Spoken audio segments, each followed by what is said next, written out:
Alright, welcome back to part 2 here.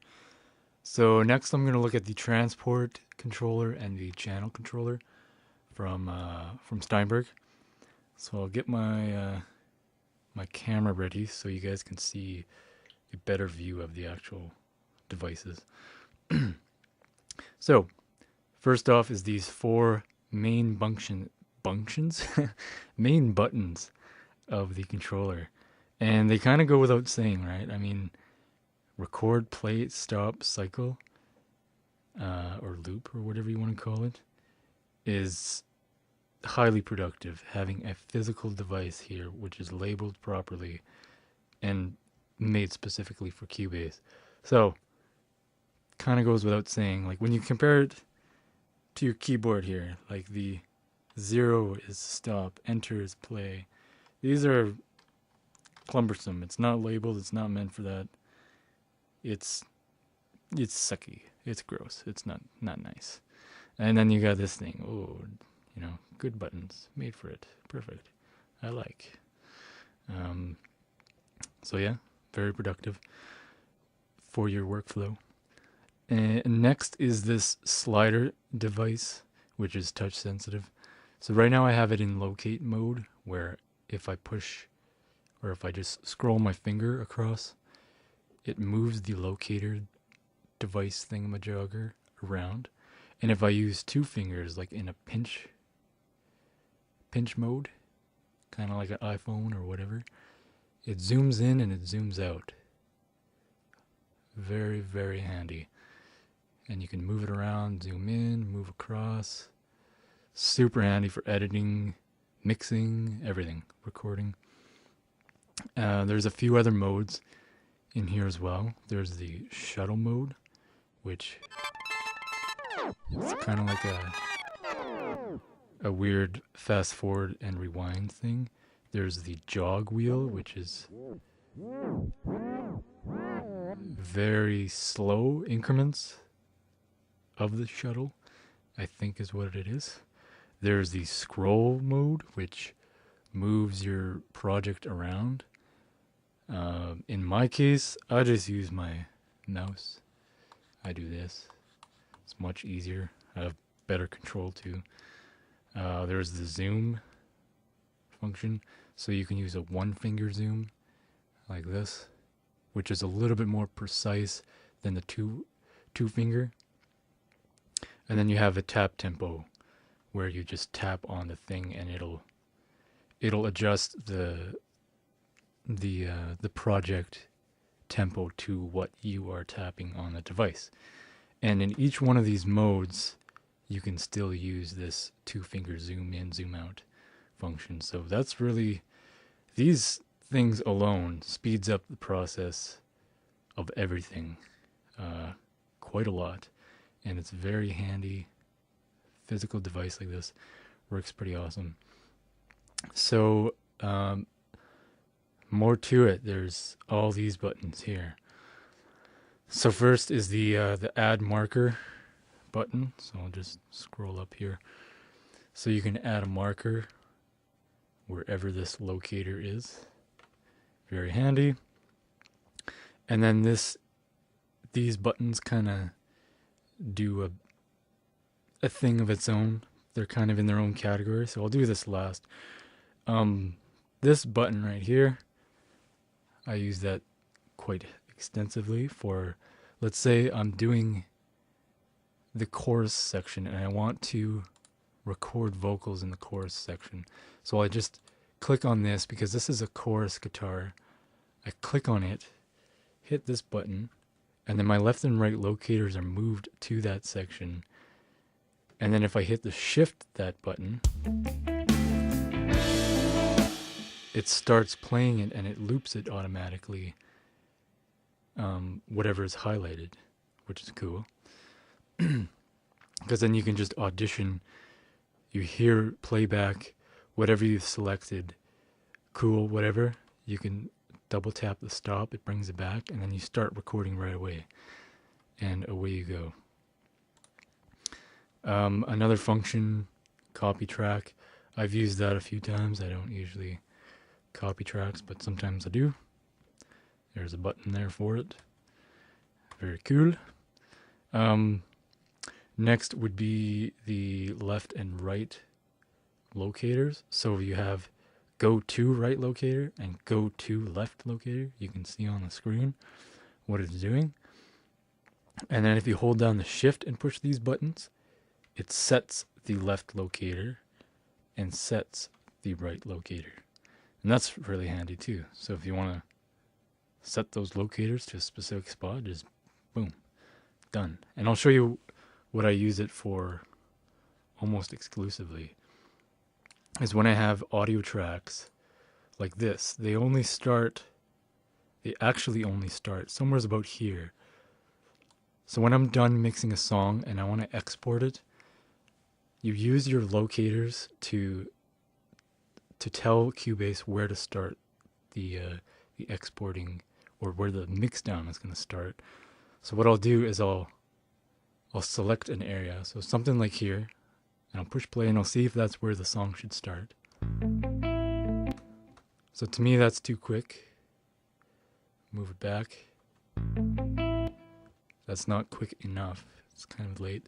So let's go here. Set your left marker. And that sounds pretty good. So if I was going to export this to send to someone mastering, that's a good enough gap in between the beginning of the song before anything starts moving around, like before anything happens as far as audio wise. So that's good. And then at the end of the song, let's go to the right locator, zoom out, go all the way to the end, play. And that feels right where it should stop. And then set the right locator and export. Done. Cool beans. So, yeah, you've seen that. What else do I have to show? These buttons here. So, these two buttons right here, these move 1 bar each. So, 1 full bar to the left, 1 full bar to the right. This here is just a rewind, fast forward. And these buttons are move to next marker. So I have 3 markers there. If I go back, it goes to marker 3, marker 2, marker 1, and then beginning of the song, and then ending of the song, so the right locator. And then, yeah, that's pretty much it for this device. And then you also have the F1, F2, F3, F4, which are user assignable buttons, and I've already assigned some of them. So you would just hit the shift button and then that's the user definable thing. So right now I have the auto scroll, you can see on the screen, set to this button. I have the snap to grid on and off on this button, and then the metronome on and off on this button. This one I don't have anything assigned to, so whatevs. So that is the transport controller. Very handy, and I think I only paid $75 for this device. It was $25 off from some Yamaha rebate or something, and it's, to me, it's worth way more than $75. The amount that it's speeding up my workflow and just the ease of it it's worth more than that. So anywho, now let's move on to the channel controllers. So this guy right there, that guy. So let's get down to a channel. Let's go to these vocals. So in the vocal track, so right now this controller is controlling only the selected track, in this case the vocals. You can also control group tracks, and I believe you can control effects tracks. Yep. So whatever track you have highlighted is the track you're controlling. So you have the record enable button, you have the monitor button, and you can hear My voice is coming through. coming through. And then you have the solo and the mute, which is pretty handy. And then up here you have a bunch of other different functions. So you can bring up the channel. That's the E button. So this track channel comes up here. And the channel has essentially everything in this inspector window. So you have your inserts here, you have your strip right here, channel strip. You have your EQ on this screen. You have your sends right here. You have your fader stuff right here. You have, what else do you have? You have this more in-depth channel strip. So this is pretty handy to have in Cubase alone as far as program productivity goes. And then having a button that brings that up and puts it away is also really, really handy. And somewhat similar to that is the instrument button right here, which in this case I'm using a instrument drums. So if I hit this instrument button, it brings up the instrument that you're using. So in this case I'm using Studio Drummer. You bring it up and then you take it away just by one button like that. That's really handy if you're doing like electronic music and stuff. Super handy. Yeah, that is a very awesome feature. What else is there? There's the freeze button. So let's say this drum track, there's a lot of stuff going on. I have some one audio insert. I have an audio send, so a bus going out to a reverb, and it's taking up a fair amount of CPU. So one thing you can do is you can freeze the track, and what that does is it creates a audio track for Cubase to play back rather than having to process all of this stuff in real time. So rather than processing what's going on in the instrument and then that instrument going through this insert and sending to the send, what it does is it pre-processes everything into an audio track, and then it plays back that audio track rather than all the processing done in real time. So it saves a lot of CPU power.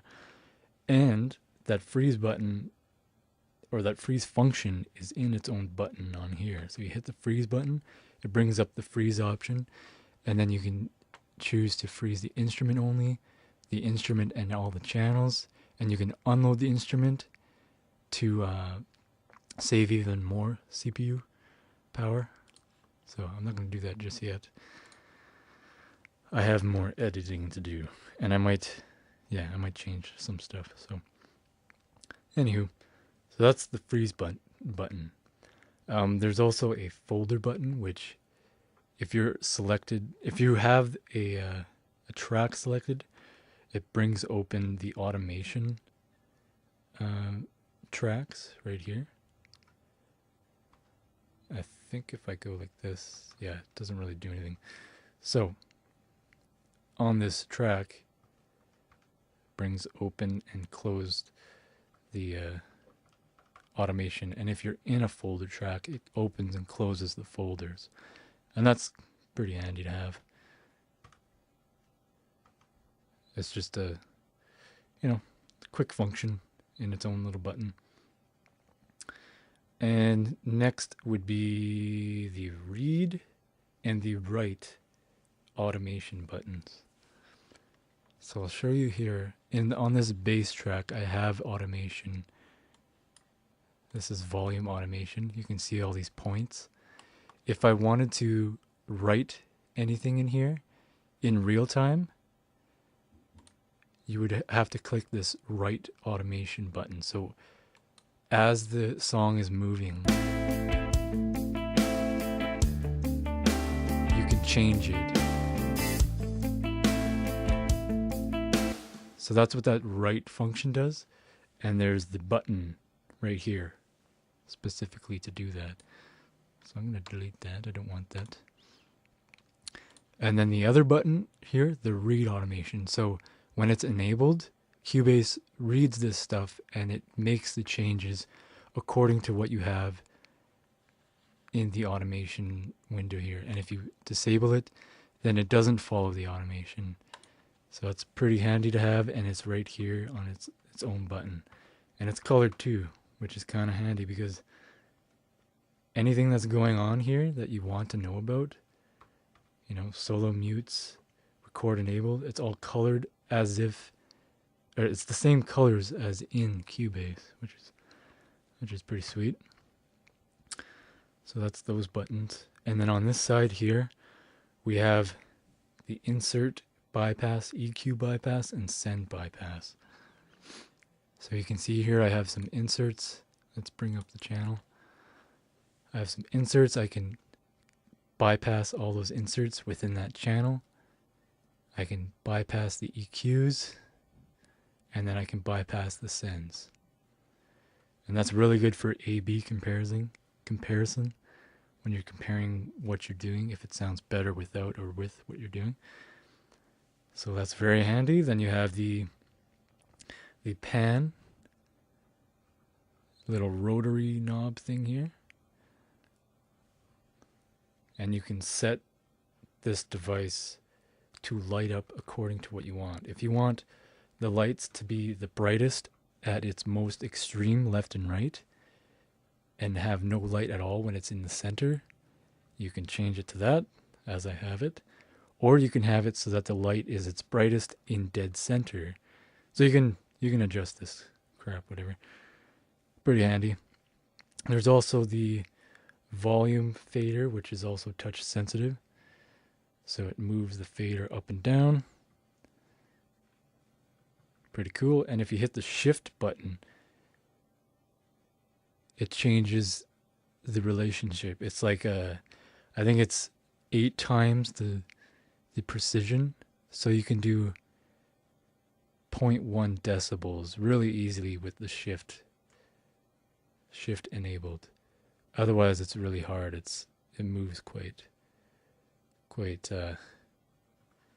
fast. So yeah, let's enable that. And then the last function is these two here, which just switches between the tracks. So it moves to the next and the previous tracks. And that's also really handy. And then in this controller, just like the transport, you also have F1, F2, F3, F4, F5, all the way to F8 down here. So when you hit shift in these buttons, you can assign those F whatever function to some sort of function on Cubase, which is also pretty snazzy, you know? So yeah, that's those two controllers there. Speeds up my workflow a lot. I'm sure pretty much anyone would agree that either theoretically, if they were to buy one, it would improve their workflow, or if they already have one, they would also agree that it does improve their workflow as well. So that is that. I also have this pad controller, which is sweet. It's not necessarily improving my workflow, except for in the creative process, when I have a bunch of drum samples that I'm trying to create a beat with. I can just quickly do some stuff in here, and this has its own function. I won't go into too much detail. That's kind of more specific for the creative side. And there's also a lot of videos on these controllers that will show you guys in more in depth and probably be more professional, where it demonstrates exactly what each controller can do. So have a look at those, see if you like one of them, and maybe purchase one, whatever. I'm not here to promote or sell or whatever. I just showing you guys my basic appreciation for hardware devices. So that's enough of the phone video. Now, quickly, I'm going to show you guys the overall having these two, transport and channel, how quickly I can do some stuff here. So check it out. So if I wanted to record vocals, let's say 2 vocals, the main vocals and a backing vocals in the chorus, which is in this section and this section right here. So what I could do is just highlight right here, or like you click this event in the project, click that button that I showed you, it highlights here. I can hear it back if I hold the shift button. Get a sense to where I have to record. Cool. Hit the stop button twice, go back. Record enable on the vocals. If I need to hear my vocals, I'll hit the monitor. And you can hear it's coming through the monitor. If I don't want to hear it, just don't enable it. And then I can go ahead and record. So this is another record. Here we go. Yeah. Oh yeah. And then if I want to move to the next, I'll disable this record enable, move to the next, record this, double tap stop, go ahead and record. And here we're recording again. Easy peasy. Super easy stuff.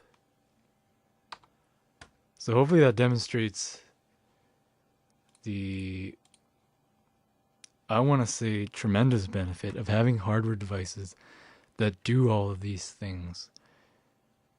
And they're, they're pretty small. Like they're only this big right here, just sitting on my desk.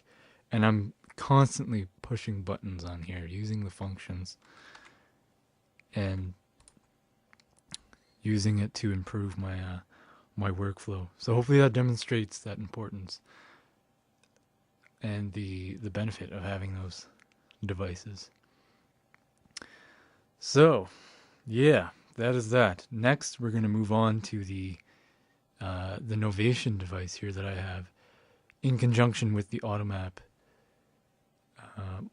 software that comes with it.